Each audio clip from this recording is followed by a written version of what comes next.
So I did my project on DNA replication. This diagram is really busy, so let's get started. The backbone of DNA is made of phosphodiester bonds, made of a deoxyribose sugar, which has a hydrogen group, where RNA has an OH group, a phosphate, and a diester bond.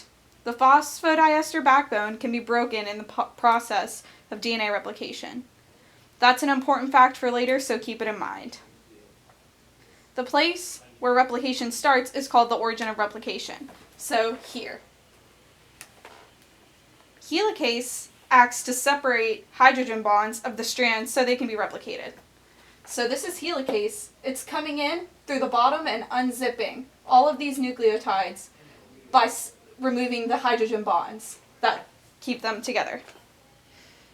Gyrase is a type of topsomerase that relieves supercoiling, which is a type of torsional stress on DNA that can be thought of like a phone cord on a landline. This circular hair tie could also be a way to think of prokaryotic DNA because they have circular chromosomes, not linear.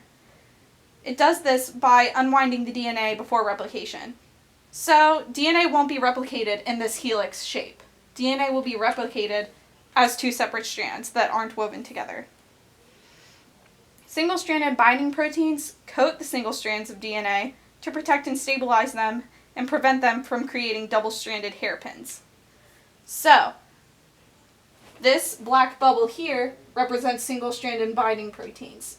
It just coats where the break is because it's just one single strand in order to prevent it from destabilizing.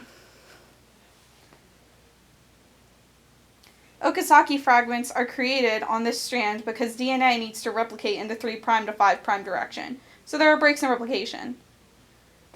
These represent Okazaki fragments, where there is a break in between because DNA has to be replicated in a specific direction. The function of ligase is to add nucleotides to the seal and to seal these breaks in DNA.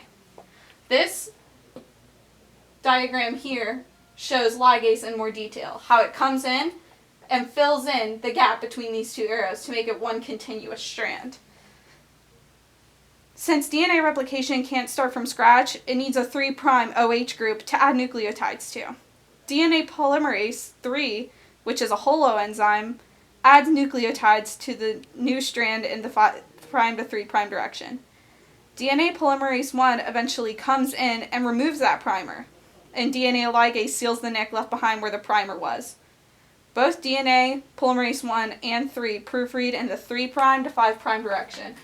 This direction or this direction. The same direction that the DNA is being replicated. In prokaryotes, telomerase is typically not present because prokaryotes have circular DNA, so they don't need telomerase to elongate and replicate telomeres, which are only found in linear DNA.